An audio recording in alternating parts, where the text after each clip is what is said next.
All right, everybody, welcome back. We are here, the Red Dirt Disciple podcast, live from Nashville, Tennessee.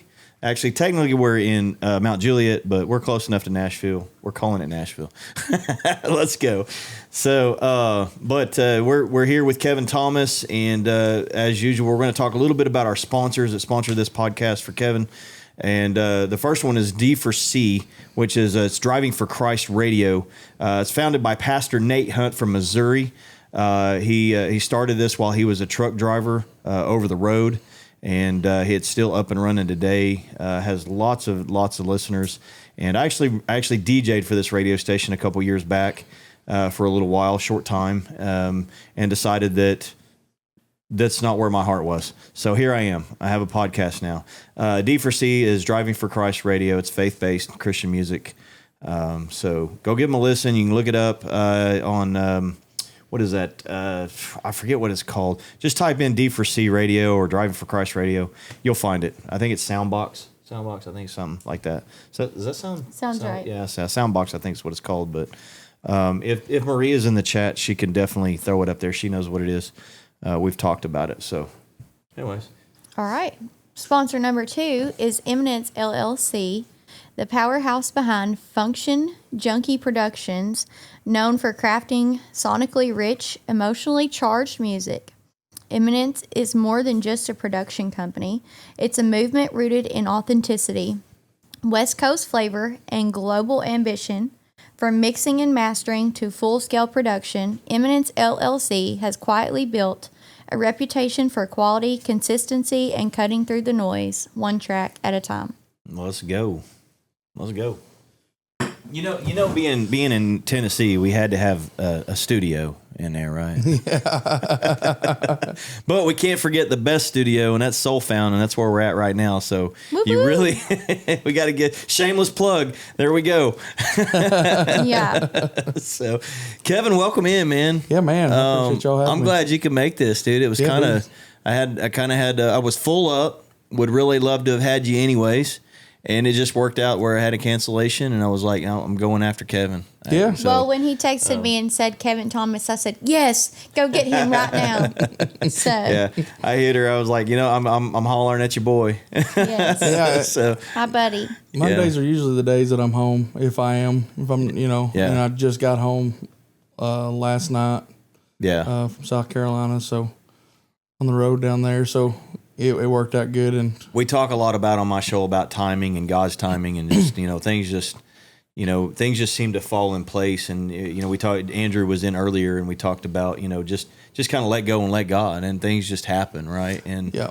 If your heart's in the right place and you're making the right moves, God will make it happen. So me and my girlfriend Abby, you can't see her, but she's off camera. Yeah. But we say that all the time to each other, because sometimes I'll get a little irritated when like something I'm looking forward to don't work out the way it's due, and I'll get down in the dumps a little bit, and she'll look at me and she'll go, it'll happen when it's supposed to happen. Yeah. Yeah. We're on God's time, and I do the same to her, and so that's really just that little phrase helps me, like especially being on the road and with stress, being in the studio all the time, all those things.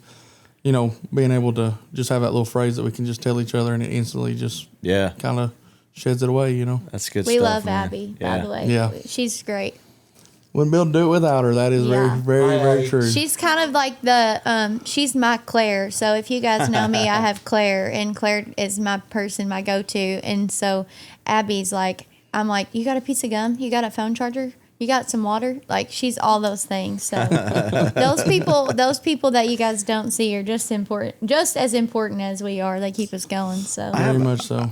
I kind of have that too. I have a Maria. yes, you do. Yes. Yeah. So you get it completely. Yeah. You have a Claire. Yep. I have a Maria. Yep. You have Very an much Abby. so. Yep. That's awesome. Yeah. We're blessed. Yeah. Very, very, very, very much so. Now, when it comes to reminding me of my downfalls, and not really necessarily downfalls, and she don't really remind me. She just kind of helps me and guides me along the way. That's absolutely my wife. Right. So got to give her props. Right. For sure. They play a very big, important role. Our spouses do. In, absolutely. In this venture that we endeavor in, because like it's hard on us as singers and songwriters, especially national touring artists like me and Sarah and other friends that we have. So that's super hard being away from home. I don't have any kids, so it's a little easier for me. Yeah. But it's hard on us being away, but it's even harder on them. Yeah. And especially if you have kids. Yeah. You're not there every night. I got 2 dogs. They're like my kids. I'm not there every night. Might as well be. I got one that tends to not want to eat when I'm gone. Yeah. So it's kind of like one of those things. I ain't eating until my dad gets home. So Right. I know how it goes. Yeah. Yeah. We're empty nesters really. But I mean, we have 2 dogs, so those are pretty much our kids now. Same. For the most part. So right on. Well, man, I'm glad you could make it again. I was looking forward to having the opportunity to interview at some point, and before you got too big, because man, you're on your way. He is. Yeah, I'll never be too big. I'm a big dude, anyways.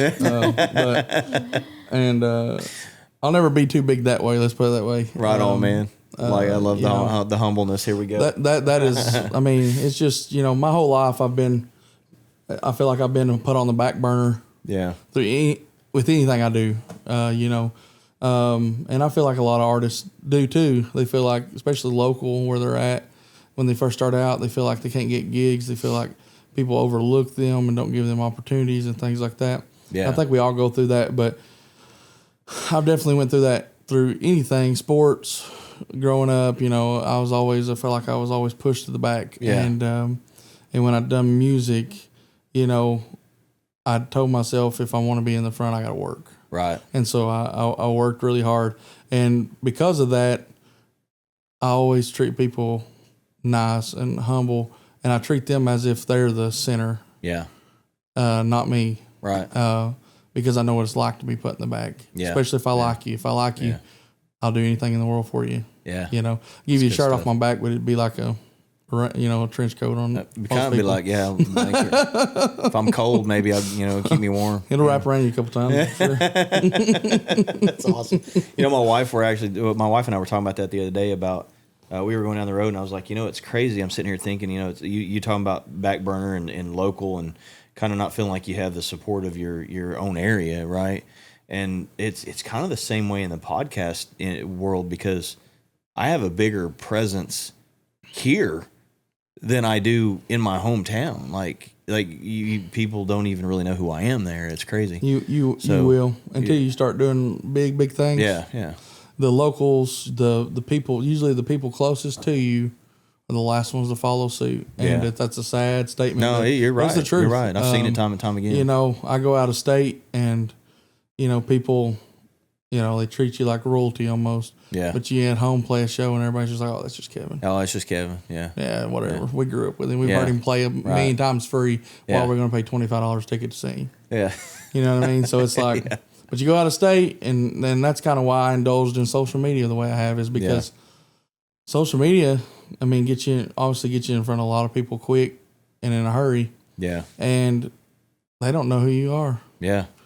But if they like your music, and I think if you can reach out and be personable to people and just be you, and you'll attract the right crowd. And that's exactly what I've done with my social media is consistency, quality over everything, and post it until I went viral. And then of course that helped me tremendously and opened a crap ton of doors for me. Right. And got me into the presence of some of Nashville's best songwriters, like we were just talking about Channing Wilson and all those guys. Like that's how I met Channing. Yeah. Was covering one of his songs that went viral on TikTok. I took one of his songs, done it, and it blew up for me. That's awesome. And he seen it, messaged me, and sent me his phone number. Said, "You ever need any advice?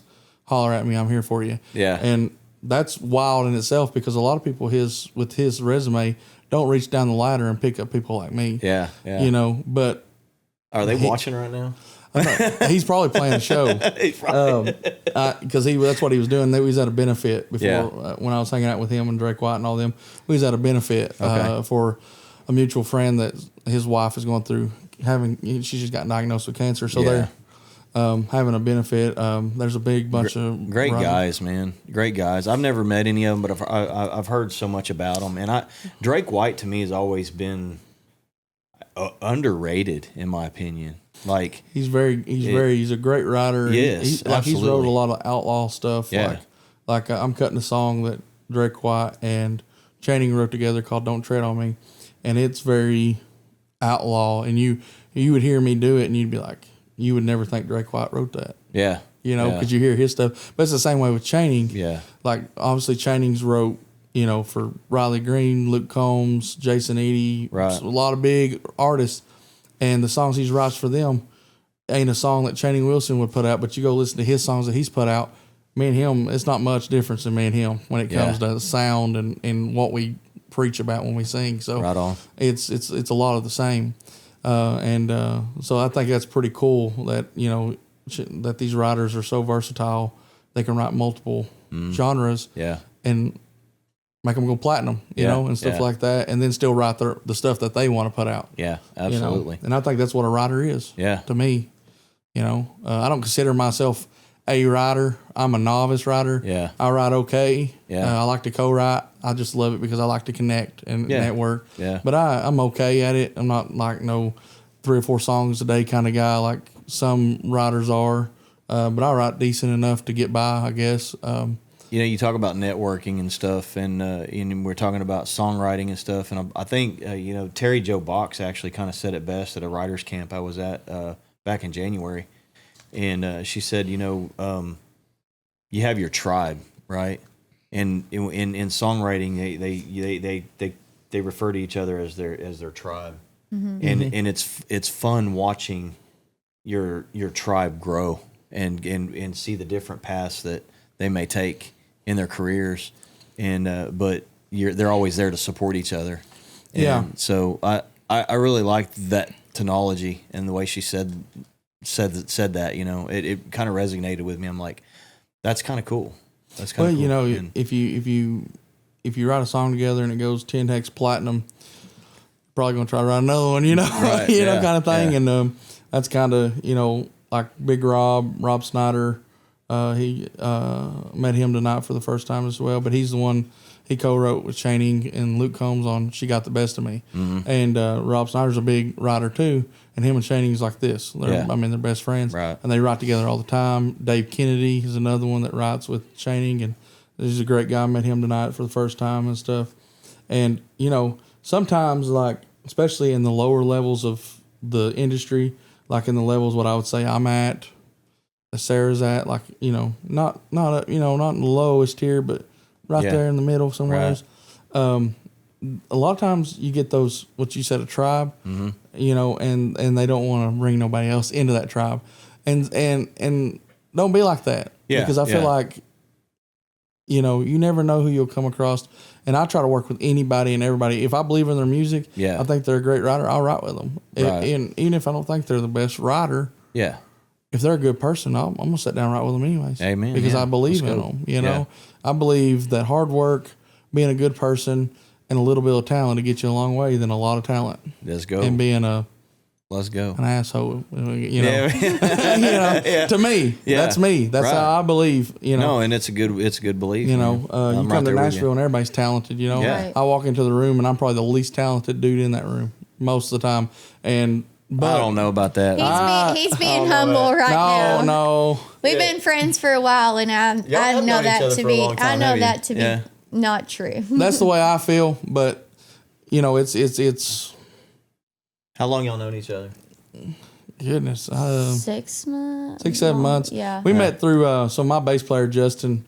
I'm gonna give Justin Kahn a plug. Yes, Justin we Kahn. love him. He's probably one of my best friends, and he used to tour with Jody Messina,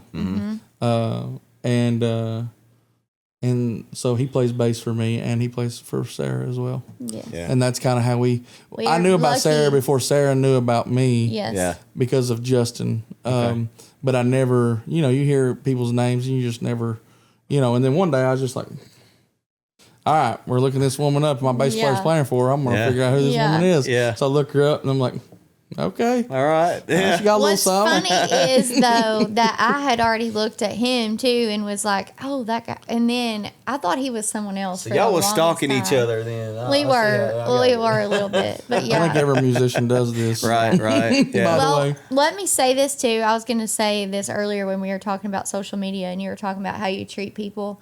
The Kevin that you guys see on social media and online is the exact same person that you got right here. Like he is the same through and through. And I've been around him several times. We played shows together, and it's a good feeling when you can say that about somebody. I heard a little rumor y'all can harmonize together too. Huh? We sang little We, together we a sang couple we sang a times. song together at Yeah. one point in time. Maybe we need to get together. Really, if you want me to be honest, get together and probably write a song together. Or I something. think y'all should. And Tunes and Throttle said the same thing.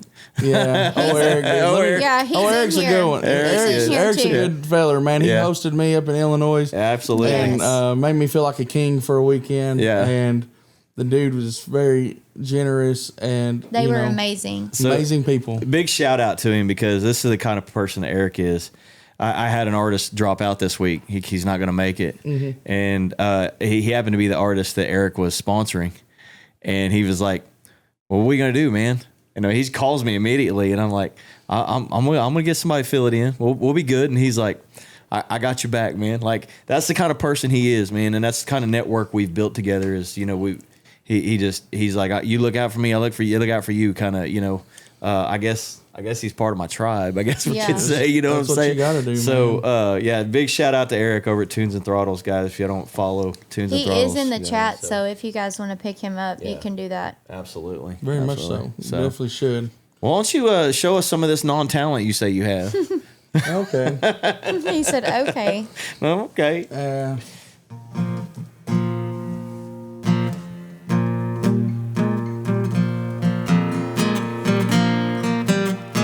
So I'm gonna let you know. I've had an ear infection. So my throat's a little raw and sore. Which may benefit me in this. And it may not. But I wrote this song recently. And it's become one of my favorites to play. With a good buddy of mine named Cody Lee Meese out of Somerset, Kentucky. And I guess he's like a locally famous guy there, from where I'm from. But this song's called Walking in the Rain. Oh, just leave me where I lie. Let the time pass me by. Seems like I nowhere left to go. Abstinence has been my friend, a mighty means to an end. Boozing, losing you, and hiding truths. So pour that blended whiskey down. I'm running roads all over town. Not trying to hide from you, oh, I'm hiding pain. I'll sit here in my truck, fire the CD player up, and pray myself for walking in the rain. Oh, and I thought there'd be a time when I drink you off my mind. This whiskey only seems to bring back memories.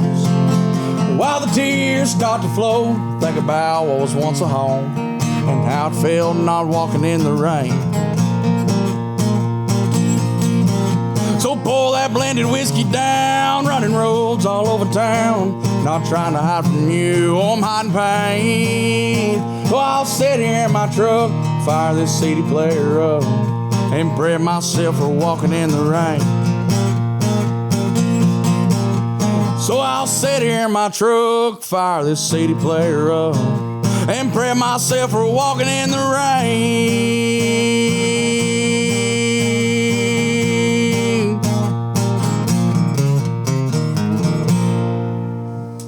Son. Woo! Yeah, that's a new one. It done pretty good on TikTok for me. A lot of people like it. So. Yeah, man. That's I can good. see why. Yeah.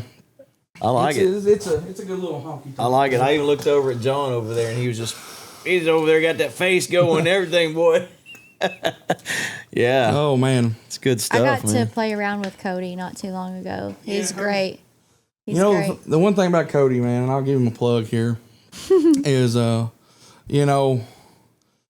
a lot of those tribes, as you call them, and around where we're at, and they don't go to other tribes. They don't have multiple tribes. They have one tribe, and that's it. And if you ain't in that tribe, good luck getting in it. Yeah. And I can say that Cody ain't like that. Cody is one of those guys I've known Cody going on almost 3 years now. And I've hung out with him a bunch, wrote with him, text and message. I've never, if we're in a room and somebody's talking ill about somebody, I've never heard him indulge in that conversation. Right. Never. Yeah. He don't talk. And to me, that says a lot about a man. Yeah. Is if you're one of those guys that never have a bad word to say about anybody.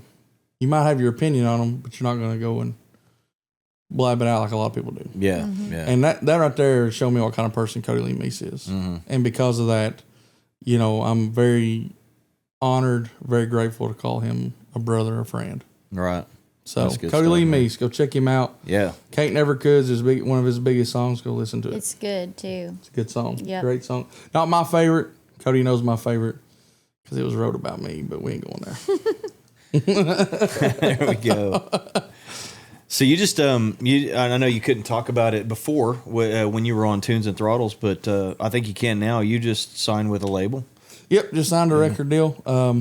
Mountain Road Records. I've been signed to them a couple months now, but we was just trying to get everything in place. They didn't really want me talking about it. Yeah. It's kind of a media thing too. They got to the media runs everything. Okay, Yeah, they got to know everything before Right. you all know everything. Mm-hmm. So it's kind of like when they sign an artist, any label, independent or big, Nashville, they have to, they send it out and let the media know, and that's kind of what he done. Yeah. They just had to let the media know in case they wanted to run it, you Yeah. know. And then I was able to announce it. But it's pretty cool. It's a big full circle moment for me.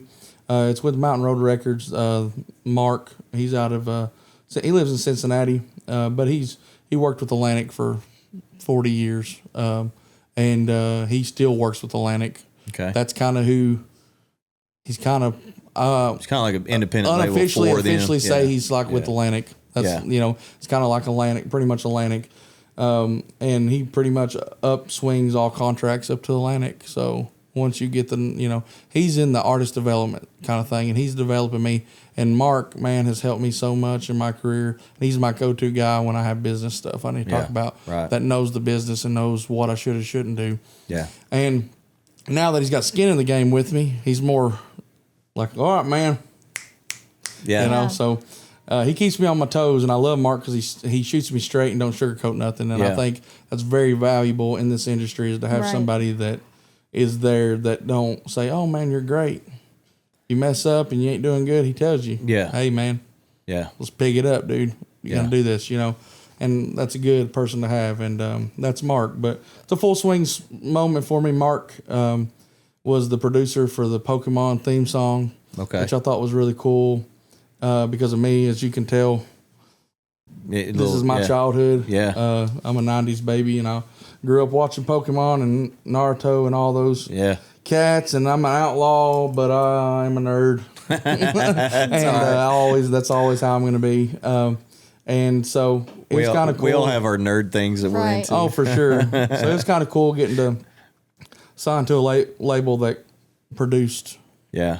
That's awesome. Well, congratulations on that. So. And I appreciate it, man. I'm looking forward to seeing that. He also done the Bee Gees. He also cut the Bee Gees. So produced the Bee Gees, which, Staying Alive. We all done sung that going through middle school and high school, or at least I did. That was one of my theme songs. When I hear that song, I think of the CPR training. Because that's the song you're supposed to sing. As fast as that is, it's good. It's a good, it's a good one to sing your head and pump chest compressions too. Can y'all tell what my career path was before I became a musician full time?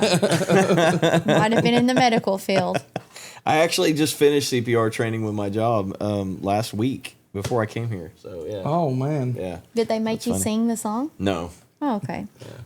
Well, Another One Bites the Dust is the other song. Yes. Yeah. Oh man. Yeah. Dun, dun, dun, I'm a big believer in speaking into existence, so we're gonna do Staying Alive. That's right. We like that.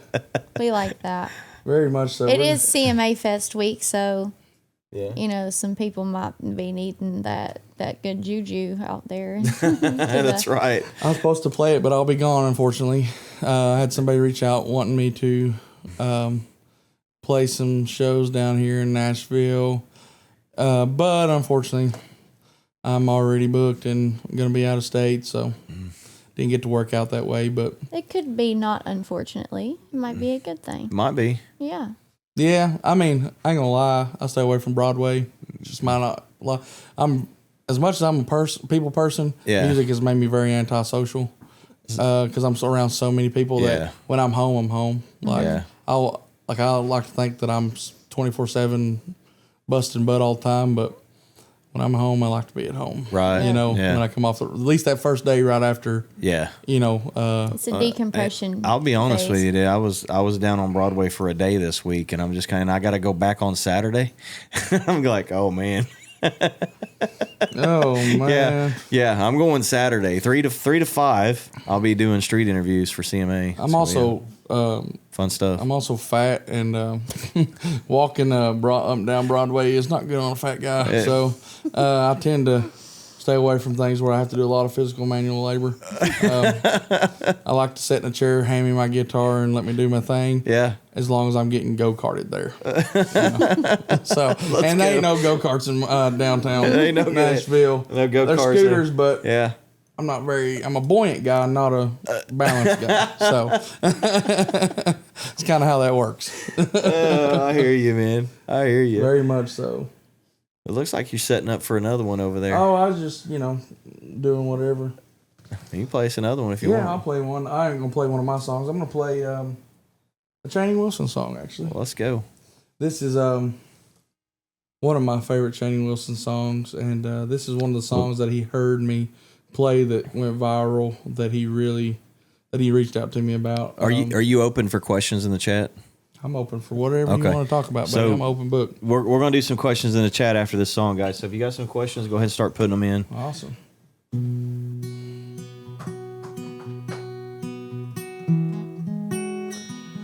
Reason why I think I like this song so much is because this song is one of those songs about how no matter what you believe in this world, religion wise, the way your skin looks, and it seems like in this early, the recent years, your politics, that we're more alike than we are different, and that's kind of what this song's about, and that's why it's one of my favorite Channing Wilson songs. This song is called Black Jesus.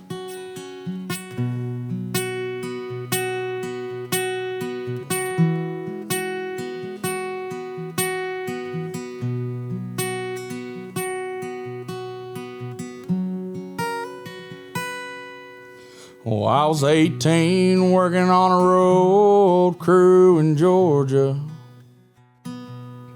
He was a Vietnam vet from Tennessee.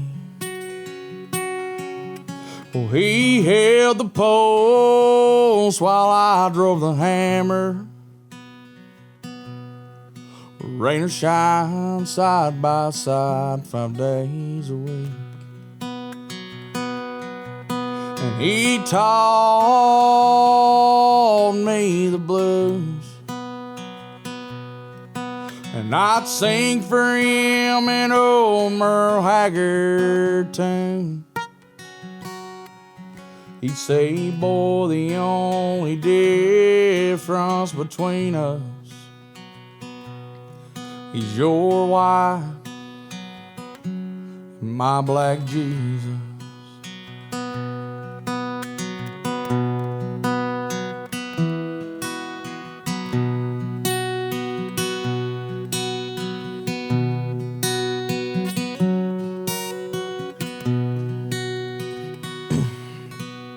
Will of pay was barely legal, and I wasted mine on Marlboro Lights and booze. And his went to his woman and children, and the rest he'd bet on anything that moved. And he taught me the blues, And I'd sing for him an old Channing Wilson tune. He'd say, boy, the only difference between us is your white and my black Jesus.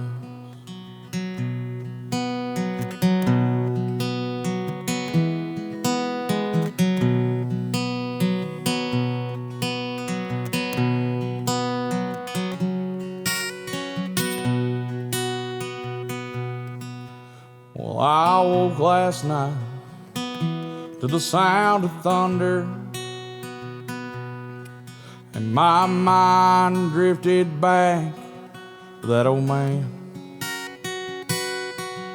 Well, I ain't seen him since I left Georgia. Something tells me we're gonna meet again. And he taught me the blues, and I'd sing for him an old Kevin Thomas tune. He'd say, boy, the only difference between us is your white and my black Jesus. When we meet again, y'all, won't be nothing between us. It'll be just him and me and Jesus.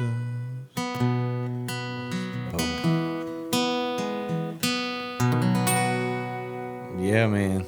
That's good. Yeah, man. What a great song. What a great It's song. Great song, man. Yeah, that's awesome. That's a true story. I mean, he wrote that, Channing's from Georgia, and he wrote that when he was 18, 19-year-old. He was working for the city where he's from, and he would, because I remember I watched a video of him telling the story about this song, and he'd walk down the road, and their job was that they was in a truck, and their job was to go down the interstate and pick up dead animals on the side of the road and throw them in the truck and get rid of them. Yeah. That was his job, and he had that guy. I think he was an African American feller. Yeah. And of course he had different beliefs than what Channing did, and that's what that's about. It's one of his guys he worked with for many years. So, and then he ended up passing away. So, yeah. Wow. Pretty cool little song. It has a really good meaning. Yeah. You never know where your inspiration for something can come from. It's wild. We had a couple of questions. Let's go with that. One of the questions was, who would be your dream person to go on tour with and why? Dream person? Alive. If you don't say Sarah Beth Brewer. No, I'm kidding. Sarah Beth, kidding. I'm sorry. He said no. Sorry, we're going to put you on the back burner on this one. I'm sorry. If I would go on tour with anybody, well, they say don't ever meet your heroes. But I'm going to meet my heroes. I would probably say Jamie Johnson. Right on. Someone said in the chat that they said, I bet he would kill some Jamie Johnson. Yeah. Yeah. Jamie Johnson is probably my biggest. Jamie Johnson, I told Channing, I said if the day ever comes where I get to be inducted into the Grand Ole Opry, I was like, I want you and Jamie Johnson to invite me to join. Right. And because Jamie Johnson's the one that invited Channing. Yeah. Wow. So I want Channing and Jamie Johnson to do it for me. That'd be amazing, man. And so my dream tour would be Jamie Johnson, Channing Wilson, Drake Support, Kevin Thomas opener. Going back to believing about speaking and the power of the tongue, man. We're not going to say if, we're going to say when. When. Yeah. Can I you're get inducted. tickets at least? I put you on the back burner for the tour, so I might be able to put you down on the list. Yeah. Put you down on the list? Yeah. See, Abby has my back. She's like, you can hang out with me. Exactly. She's Abby's plus one. Yeah. Yep. She'll get you in. We also had somebody ask, I think I know the answer to this, and then you can give your little plug here. What's your dream guitar? Dream guitar. Breed love. No, my dream guitar. I I'm a pro artist sponsored by Bree Love. Yeah. So I'm supposed to say Bree Love. But in all honesty, this is probably the best brand of guitar I've ever picked up in my life. Truthfully, not because I'm signed to them, or anything like that, but because it's the truth. I love this guitar. I named this guitar Rosie, and she's been with me for 3 years. And I bought her brand new. And at least it wasn't Carrie. No, it ain't. It ain't. John is still in the studio. I mean, do you sleep with it? No. He said the dog's an Abby. Rosie is so every instrument that I ever own will be centered around a rose, and the reason why that is because, and I may get emotional talking about this. It's all right. We've had more than one of those tonight. Outlaws can't cry on camera. My grandmother, when I was 10 years old, she passed away, and as a kid, she would always bring me up. She had this pearl white guitar, and she would always bring me up and have me play it and sing. I didn't know how I was doing, but I tried, and she always encouraged me and everything. And as I grew up, I always told her, I said, I want that guitar. If anything ever happens to you, Granny. And she said, you'll have it. And sure as the world came when I turned 10, 2005. She passed away. And in the will, she left me that guitar. But the last memory I have of my grandmother was walking into the funeral home to a white casket and red roses. And because of that, as you can tell, my logo has Kevin Thomas, and in the O, it's a rose, and that's to represent my grandmother. Because she kind of started this whole shebang with the guitar. Yeah. And because of that, I've decided that I was going to learn to play the guitar.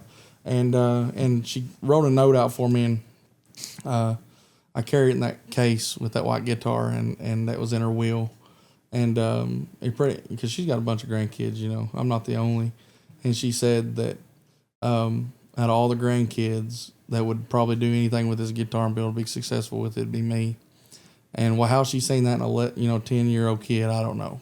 It's amazing what our grandparents can see in us, man. And I guess she knew that one day I'd do something with it, and she'd be right, because I did. She was kind of speaking that over you. Yeah, and so I did, and because of her, I learned to play, and I learned to play the guitar, and on that guitar, and the guitar's retired. That guitar don't come out of the case but once a year, and that's on her birthday, and I sing Beulah Land because that was her favorite song, and I sing it just a memory of her, and then I put it back in the case, and I clean it up and put it back in the case, but because of her. So the rose has a big meaning to me. It's the reason I have roses on my hand with the Waylon Jennings, because Waylon Jennings, the first song I ever learned was Good Old Boys. Okay. The Dukes Hazzard theme song on the guitar. Right on. And Waylon Jennings was also the first person I seen ever perform and fell in love with music. So this is a memorial piece to my grandmother and to Waylon Jennings. Yeah. And so it kind of full circle thing, Yeah. So. This is why I love doing what I do, man. Yeah. I love the real life stuff, man. Like that's good man. stuff. That's good stuff. I dig it. And it's kind of cool. It's a cool little concept. So every logo I have that has a rose in it somewhere, somehow. All my guitars are named after a rose. So I got Rosie, my custom Breed Love that's going to be made. It's going to be Rosetta. And then I have a custom electric guitar being made right now by Chroma Guitars. Jacob, he is a sponsor of Justin and Willie, which are the guitar player for me and my bass player, and also Sarah Best bass player. He sponsors them, and now he's going to sponsor me. And nice. He's making me a custom electric guitar, and its name's going to be Gypsy Rose. So okay, yeah, it's every guitar I own is going to be. Eventually, I'm going to have to get real creative. But you're going to eventually going into different. All my touring guitars will be named after some kind of rose, or have a rose in the name or somehow, but if I buy a guitar just because I like it and it ain't a touring guitar, it's not going to be, it probably won't get a name. It'll probably just sit in the corner and I'll play it when I want to play it. Right. But it's not going to be in front of thousands of people, Yeah. That's good stuff, man. I like that, man. Well, it's real talk, man. I just love I it. learned. I didn't know that you named them. That was something new. I didn't. know. Yeah. So Rosie, and then Rosetta will be my custom Breed Love acoustic, and then Gypsy Rose will be my custom electric that I'm getting made. So Right on. yeah. So what's coming up for Kevin? You got some shows scheduled. You got some traveling to do. And Yeah, man. did we have any more questions in the? Somebody asked if you found a lead player yet. Yeah. Yes, he did. Yeah, I found a couple. I've got a bunch. I'm sure you got a lot of people hitting you up. Yeah. You know, I'm a big firm believer to charge what you're worth, and I charge a lot for full band stuff. And so I don't bring the guys out unless they're making really good money. That's just how it works. And You got to take care of your guys, man. You know. You got to, man. And I just actually picked up a guy to play lead for me out of Nashville here. I've known him for a pretty good while. He used to tour with Chase Matthews and stuff, so he's a good buddy of mine. He's going to play lead for me, and then I've got another local guy, a couple of local guys. I try to have a list of people. I have my mains, but then I have a list for... You have a backup and then another backup. And maybe even a fourth backup. Yep. It's wild, you know, how many people ain't about it. So, like I am. So, I try to keep my options available. But, so my Jake Shepard's is, the Catfish at Nashville Palace has got me down. But, yeah, my buddy Jake Shepard, he's playing guitar for me now. Lead guitar, so, and he's a real outlaw whaling kind of guy, so real cool. Wears a vest and cowboy hat and talks like this. So I can't wait to meet him. So we had another question come in. I'm assuming it's from TikTok or from looks we got a couple from YouTube probably. It says, "Hey Kevin, I'm curious about how you come up with ideas for your music videos." Man, I'll be honest with you about that. A lot of times I just find a place that I think looks appeasing to the eyes. I sit down and I do it. A lot of my stuff's lip singing. You know, I lip sing to a lot of recorded stuff and stuff like that. But, you know. That was from Buck Brow. Old Buck. Old Buck's a good buddy of mine, man. He said he'll know why you asked if you tell him my name. So I just got that second one. Old Buck, man. There we go. Buck's a good guy. He's a truck driver, and he was coming through Illinois, and he's friends with Eric from Tunes and Throttles. Okay. And he wanted to meet me, so he come by and met me, and he's also really good buddies with John Snyder. Yeah. From the Dukes of Hazzard. So okay. I'm trying to work some connections there to try to get something to happen. Yeah. So y'all stay tuned. Something might happen in the future. Yeah, right on. With that. So trying to make that happen. So anyways, Buck, I'll tell you a little story on Buck. He might not want me to say this, but you commented, so you're gonna get it. Let's go. Old Buck, we was playing a show. Ever testing outlaw. Yeah, we was playing a show up there in Illinois, up close to Chicago, and we pulled up in the old limousine and stuff, and everybody come out thinking, "What in the world's going on?" Of course, I'm all dressed up to the T, looking like I just walked off the Opry stage, you know, and I walk in there. Everybody's like, I got all these people bringing my stuff in. I ain't touching nothing. All right. I'm the star, right? Yeah. And Buck's in there, and Buck's like, I'm going to go play them slots back there. And my weakness, buddy, I play music for a living, but boy, what I do on the side, and Abby can contest this, I gamble. That's what I like to do. Okay. And so Buck said slots. I said, oh, boy. I said, let me sound check. I'll be right back here. And so we sound check, and I went back there, and Buck had won a bunch of money off one of these slots. Yeah, I don't know how much he won. This also to contest to who Buck is as a guy. You know, money's not everything, but this really showed me who Buck was when I met him. And we walked back there, and he walks up to me. He said, "Here you go." I said, "What's that?" He says, $200. I said, "No, I ain't taking $200 from you." He's like, "Bro, I just want a certain amount of money. I'm not gonna say what he won for tax purposes, but he won some money."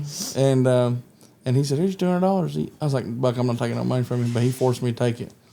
And if you force me to take it, I'm gonna gamble it. So I gambled it and made some money off of it myself. I'm not gonna disclose that for tax purposes. But I love how he looks right at the camera when he says it. Yeah. But Yeah, and not only did he give me money, he gave Abby IRS money. is going away anyway. Yeah. Yeah, he gave Abby money.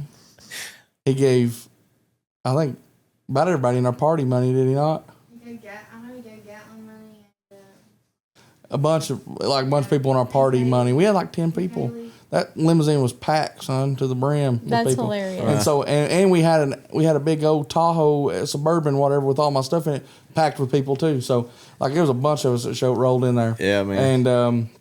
And yeah, so he gave them all money. He had to at least give away every bit of profit he made to other people to gamble it, so they could have fun too. That told me what kind of person Buck was. And Buck's also probably one of the best cameramen ever, because he was pretty much rolling in the floor of that limousine trying to if you see my videos when I was in the limousine, Buck shot those. And he was pretty much in the floor going down the road bumping, and he's a little old feller anyways. He ain't no bigger than nothing. That's so it was awesome. throwing him to the ceiling. He's sitting there trying his best to keep it as still as possible.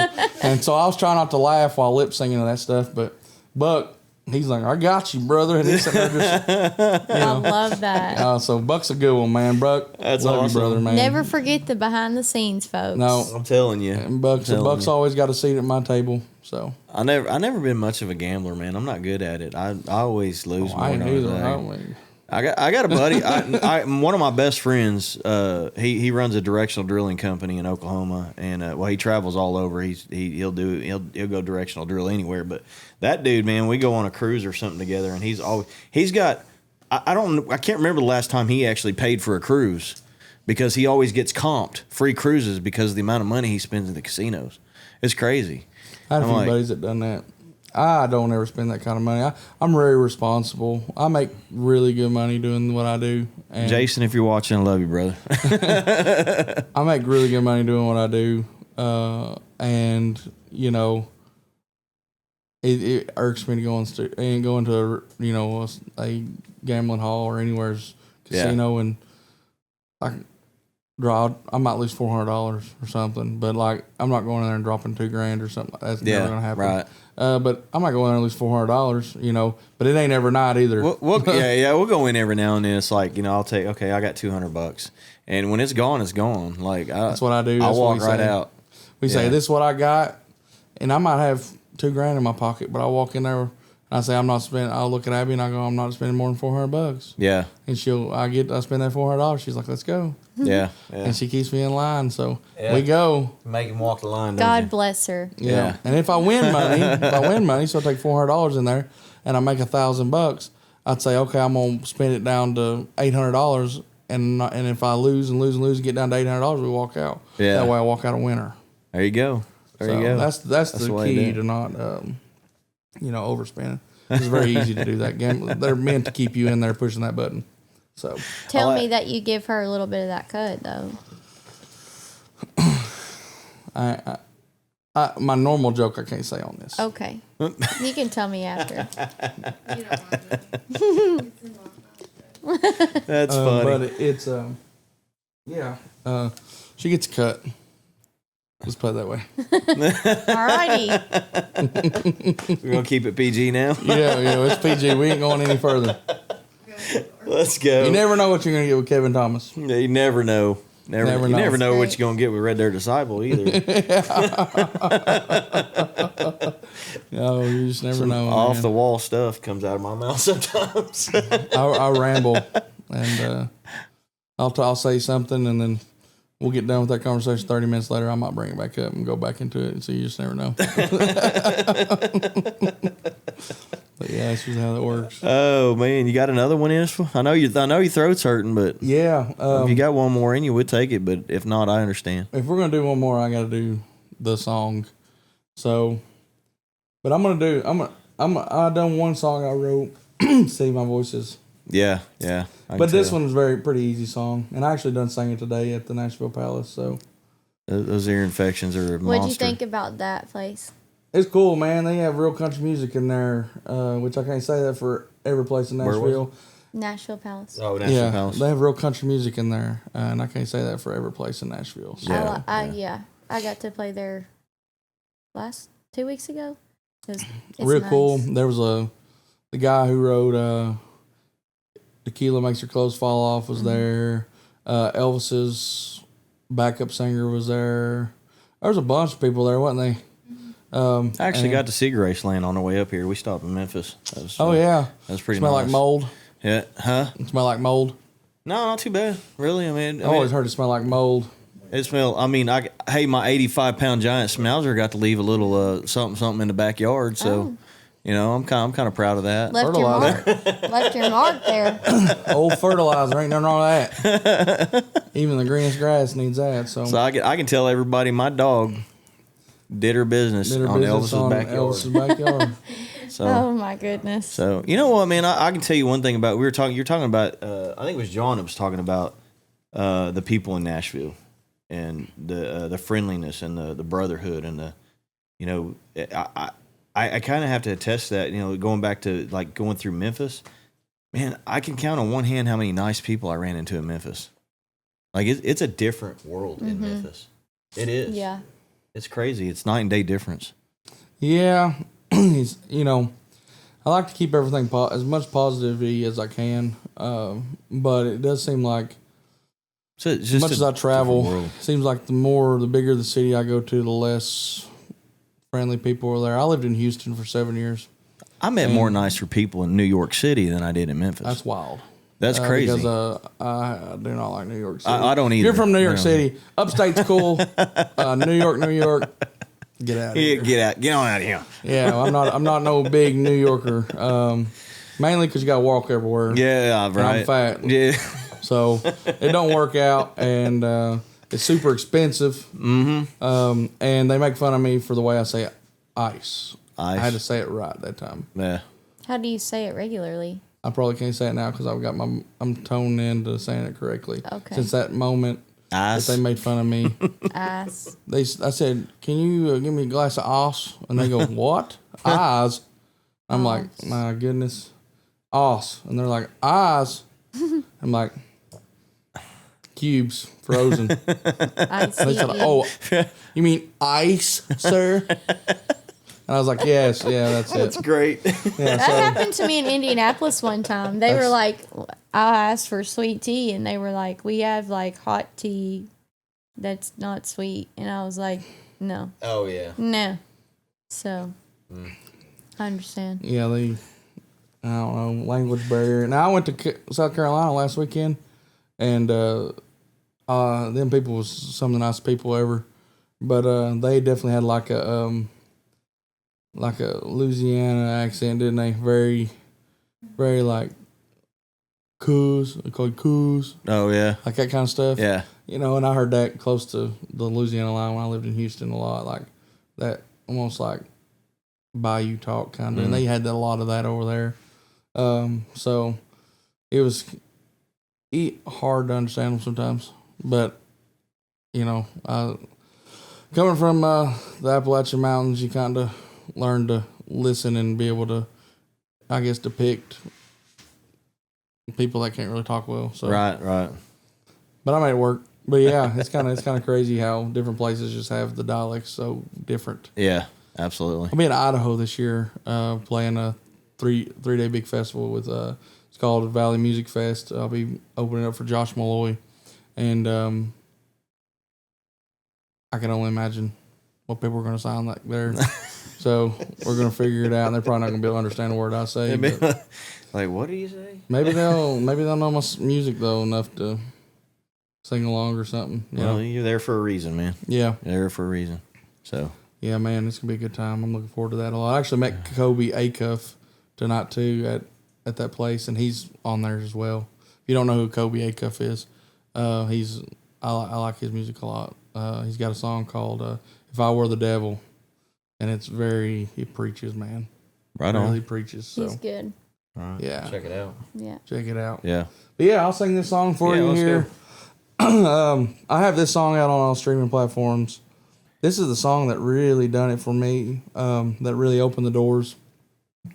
I think we're sitting at over 6 million views on this thing. Nice. So, it really opened the doors for me. And I would like to think this is kind of what secured my record deal. And I got hit up by Sony too, in Columbia and stuff as well, about a record deal. And this is kind of the song that video took off, and this is what they wanted to sign. So And I have this out. So this song's called Tulsa Time. Everybody knows Don Williams, but this is my little version. Just a little bit, I think a little faster maybe. Hit A little some bit more. from Oklahoma, so Yeah. let's go. I remember how to play it. How do we do this? Usually my lead guitar player does this.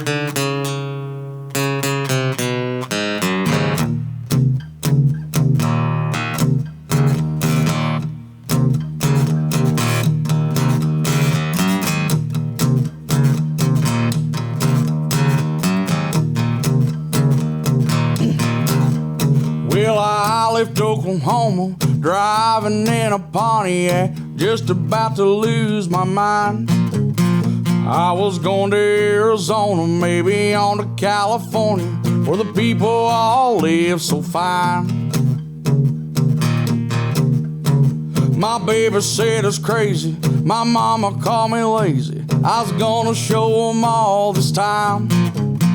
'Cause you know I ain't no foolin', I don't need no more schooling. I was born to just walk the line. Living on Tulsa time. Living on Tulsa time. Well, you know I've been through it when I set my watch back to living on Tulsa time.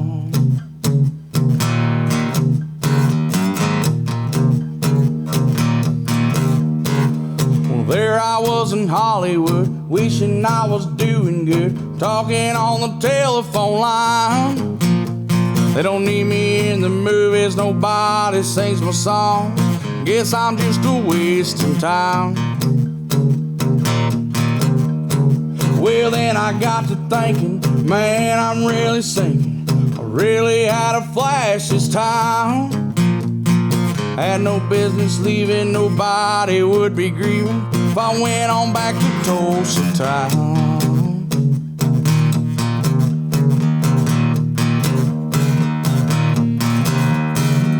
Living on Tulsa town. Living on Tulsa town. Well, you know I've been through it when I set my watch back to living on Tulsa town.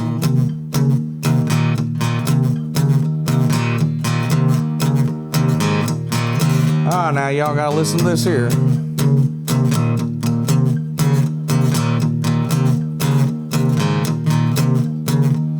Living on Kentucky town.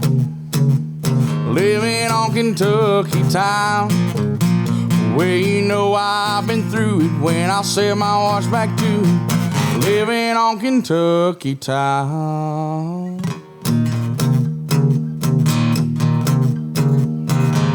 That's what I call real country music, old son. Yeah, boys. Let's go. All the Oklahomies in here commenting.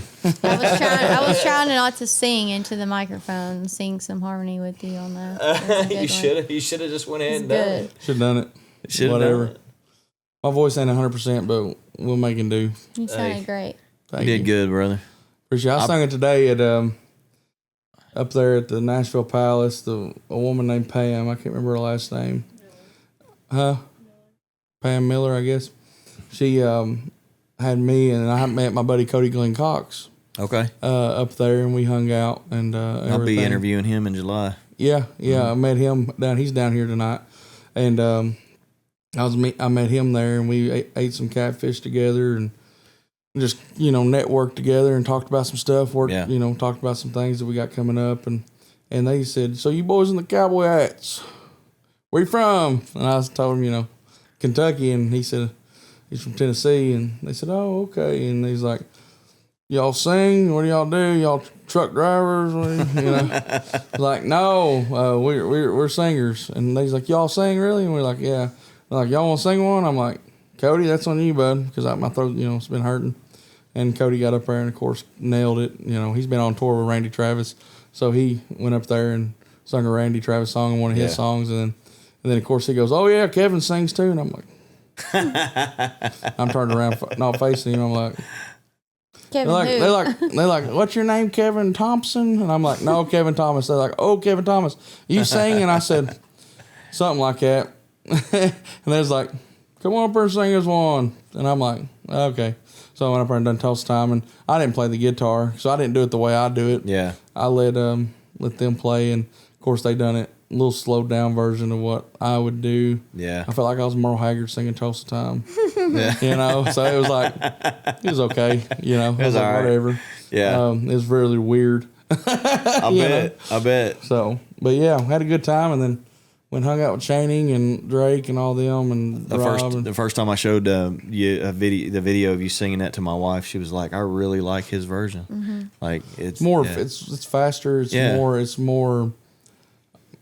Not taking away from Don Williams. I love Don Williams is great, man. I He's love Don Williams. legend. I think he's one of the most underrated writers. Oh, absolutely. And I just think it has more feeling to it, like more. Yeah. Like Tulsa Time's good, you know. Yeah. But when you hear my version, it's more like. I listen to it. I'll send in videos. I listen to it when I'm like driving to shows and stuff because it amps me up. His Paying my bills. Yeah. Gotta get those streams Gotta in. get those streams. Yeah. Speaking of streams, everybody, Kevin Thomas, you guys can pick up all his music on all streaming platforms. Yeah. And but Kevin, we appreciate you for coming in tonight, man. Yeah, man. I appreciate you, dude. It was kind of almost last minute, man. So I'm glad it worked out for us. And, Yeah, it's very, usually last minute stuff don't work out for me. Yeah. Because I'm always gone. But, like I said, God provides and puts us into people's lives that he needs us to be in. Absolutely. No matter what it man. may, if it's just for a season. Yes, sir. He puts us yes, there. sir. Yes, So, sir. I believe that wholeheartedly. So yeah, absolutely, man. Well, I appreciate it again. And we got these. I got my cherry shots, and you got your shot there, and we're gonna do a little toast. Yeah. It's going to burn my throat bad, boys. It's A lemonade It toast. might make you feel better. Yeah. No, it's pretty smooth. It's not bad. Oh, I smell it. It smells real smooth. So, thanks for friendship, country music. Oh, Appreciate you guys. yeah.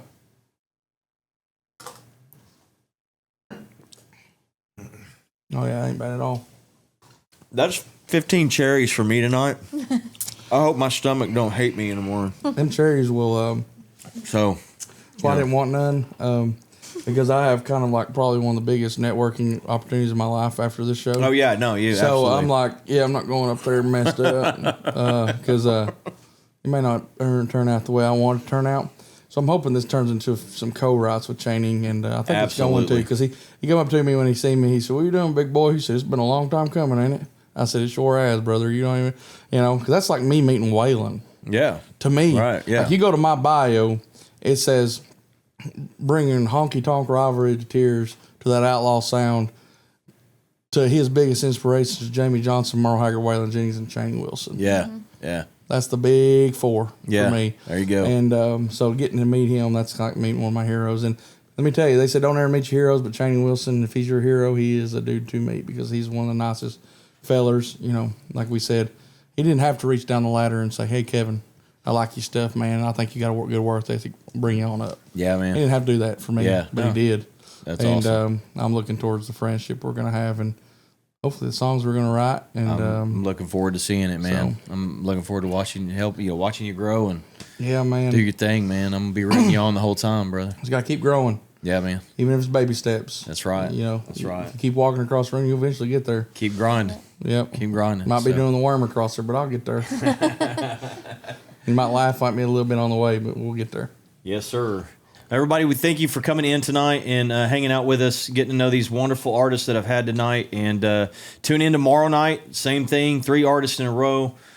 We have AL, we have DJ Rittenhouse, and we have Ethan Elmore. High Five Cody on TikTok. So we're going to have them tomorrow night. Another great night, great lineup. So just remember this, guys. I love you. Jesus loves you. Stay humble, hustle hard. Let's go.